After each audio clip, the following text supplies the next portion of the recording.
It began with something simple, a phone that should not have existed. Nora Vale thought it was another case of digital forgery, another manufactured scare designed to trick attention-hungry minds. But the moment Ethan Crowe played the first recording, the air in the room changed. Voices were panicked, desperate, pleading for help from places that did not appear on any map, from people who did not exist in any record. Each call ended the same way, sudden silence, as if the world itself had been cut mid-breath. Then came the contacts, names appearing on their own, one by one, filling the empty phone like something was writing through it. And every name was currently alive, somewhere, right now. The forest was supposed to be empty. No settlements, no roads, no history. But what they found there felt like a place that had been erased in a hurry, not abandoned. Broken homes stood like hollow memories, swallowed by time and silence. Marcus Hale touched the remains of a child's toy half buried in soil, as Priya Nasa picked up fragments of reports describing panic spreading through a village that no one officially acknowledged. The recording spoke of warnings, false alerts that turned people against reality itself. And deep beneath the ruins, a signal still echoed through dead machines, repeating the same sentence over and over, as if the place refused to accept it was gone. The photographs should have been normal. Ordinary lives frozen in time. But something kept appearing where it should not have been. A face. Always the same face. Watching. Never aging. Never reacting. It stood at the edge of every memory like it belonged nowhere and everywhere at once. Nora felt it first, a quiet unease that turned into something heavier each time she looked. Ethan noticed the impossible detail, no shadow, even in bright daylight. Marcus searched deeper archives and found the same figure in disasters spanning decades, as if it was present wherever human fear collapsed into chaos. Then the final image arrived, taken outside Nora's own home. The signal came at night when the world was quiet enough to believe anything.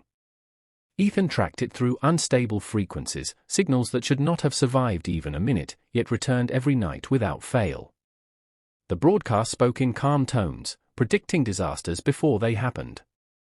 And every prediction came true. Fires, collapses, explosions, each one unfolding exactly as warned. But the danger was never the disasters themselves. It was the trust they created. People began believing the warnings more than reality.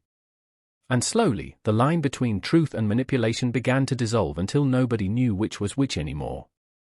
Elias Mercer was supposed to be dead. A forgotten name buried under sealed files and denied experiments. But the truth refused to stay hidden.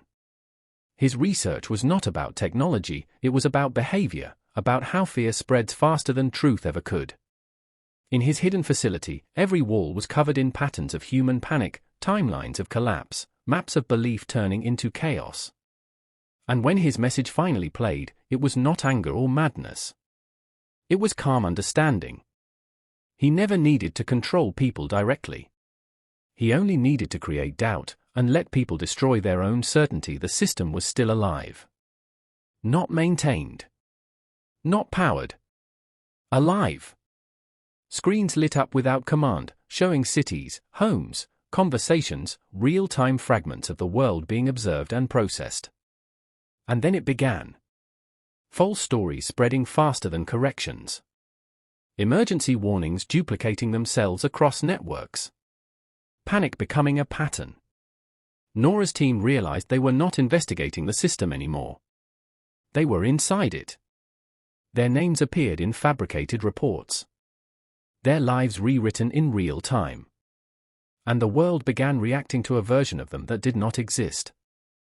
They ran, but there was nowhere to escape something that existed everywhere. People shared information.